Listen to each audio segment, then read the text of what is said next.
Congress party's manifesto has been prepared in a way that they win election in Pakistan. I will challenge them to come for a public debate to show that this manifesto is nothing but appeasement. PM has said correctly, the resources of this country, everybody has a right. My party stand is, Prime Minister's stand is, that the resource of this country, the rights on the resource of this country lies with the Hindus, lies with the Muslim, lies with the Christian, lies with the youth, lies with the SC, lies with the ST, lies with the women. आज हम बात करेंगे केरल की राजनीति के शतरंज के बारे में, जहां असम के मुख्यमंत्री हिमंत बिस्वा शर्मा के दावों के बाद बदलाव की संभावना दिखाई दी है।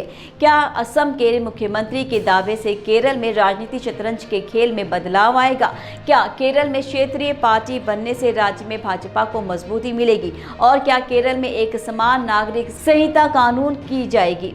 और क्या केरल में एक समान नागरिक संहिता कानून लागू की जाएगी? और सबसे ज़रूरी, क्या राहुल गांधी ने अपने कार्यकर्ताओं से कांग्रेस का झंडा न उठाने को कहा था? चलिए विस्तार से जानते हैं। नमस्कार, आप देख रहे हैं एयर न्यूज़।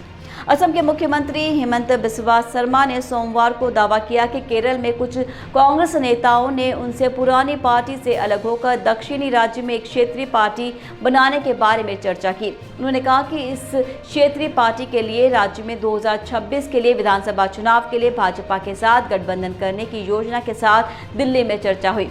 हालांकि बातचीत को रोक दिया गया है। लोकसभा चुनाव के बाद इससे फिर से शुरू किए जाने की संभावना है। भाजपा नेता का कहना है कि नेशनल डेमोक्रेटिक अलायंस उम्मीदवारों के लिए प्रचार करने केरल में मौजूद शर्मा ने एशियानेट न्यूज़ चैनल को बताया, हमने दिल्ली में 2 या 3 दौर की चर्चा की, लेकिन हमने लोकसभा चुनाव से पहले इस पर चर्चा नहीं करने का फैसला किया है। लोकसभा चुनाव के बाद चर्चा फिर से शुरू की जा सकती है। मुझे यकीन है कि चुनाव के बाद चर्चा होगी। इससे पहले कई चुनावी रैलियों को संबोधित करते हुए शर्मा ने दावा किया कि देश के लिए एक समान नागरिक संहिता आवश्यकता है और केवल प्रधानमंत्री नरेंद्र मोदी इसे लागू करने का दृढ़ संकल्प है। कांग्रेस और वाम दलों की आलोचना करते हुए शर्मा ने दावा किया कि उनमें एक समान नागरिक संहिता लागू करने का संकल्प नहीं है। शर्मा ने कोच्चि में एक रैली में ये कहा है, इस देश के लिए एक समान नागरिक संहिता आवश्यकता है और कांग्रेस और वाम दलों में एक समान नागरिक संहिता लाने की हिम्मत नहीं है। केवल नरेंद्र मोदी के पास इस देश में एक समान नागरिक संहिता लागू करने का साहस है। उन्होंने ये भी दावा किया कि मणिपुर की स्थिति के बारे में झूठ फैलाने का प्रयास किया गया था। उन्होंने कहा, पूर्वोत्तर राज्य में हिंसा 2 समुदाय के बीच थी, न कि हिंदुओं और ईसाइयों के बीच। एक अन्य रैली में भाजपा नेता ने आरोप लगाया कि वायनाड सांसद राहुल गांधी ने कांग्रेस कार्यकर्ताओं से पहाड़ी निर्वाचन क्षेत्र में अपनी अभियान के दौरान पार्टी का झंडा नहीं उठाने को कहा था।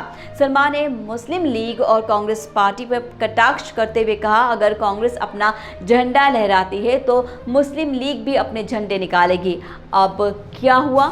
वो दोनों अपने झंडे का इस्तेमाल नहीं कर रहे हैं, लेकिन भाजपा कार्यकर्ता ऐसा कभी नहीं करेंगे। उन्होंने केरल के मुख्यमंत्री पिनराई विजयन के खिलाफ कई आरोपों के बावजूद उन्हें गिरफ्तार न किए जाने का कारण पूछने के लिए एक चुनावी रैली में गांधी की टिप्पणी पर भी प्रकाश डाला। शर्मा ने कहा कि गांधी पूछेंगे कि अरविंद केजरीवाल को गिरफ्तार क्यों नहीं किया गया। अब जब केजरीवाल को गिरफ्तार किया गया तो गांधी उनके करीबी हो गए। अगर विजयन को गिरफ्तार किया जाता तो भी यही होगा। आपको बता दें कि असम के मुख्यमंत्री हिमंत शर्मा बिस्वा केरल में एक क्षेत्रीय पार्टी बनाने की योजना का दावा कर रहे हैं। एक ताज़ी घटना है। इस दावे से पता चला है कि केरल में कांग्रेस के भीतर एक असंतोष और कुछ नेता एक नई पार्टी बनाने पर विचार कर रहे हैं। इस क्षेत्रीय पार्टी का गठन कथित तौर पर राज्य में साल 2026 के विधानसभा चुनाव के लिए भाजपा के साथ गठबंधन करने के उद्देश्य से किया जाएगा। ये केवल केरल में भाजपा के लिए एक महत्वपूर्ण उपलब्धि होगी, जो राज्य में अपनी उपस्थिति बढ़ाने की कोशिश कर रही है। इस क्षेत्रीय पार्टी के गठन से केरल की राजनीति में एक बड़ा प्रभाव पड़ने की संभावना है। इससे कांग्रेस का विभाजन हो सकता है और भाजपा को राज्य में एक मजबूत आधार बनने का अवसर मिल सकता है। ये ध्यान देने योग्य है कि ये पहली बार नहीं है जब केरल में एक क्षेत्रीय पार्टी बनाने की योजना का दावा किया गया है। पिछले कुछ वर्षों में कई कांग्रेस नेताओं ने भाजपा के साथ गठबंधन करने वाली क्षेत्रीय पार्टी बनाने की बात कही है। हालांकि ये योजनाएं अब तक जमीन पर नहीं उतर पाई हैं। नमस्कार, आप देख रहे थे एयर न्यूज़।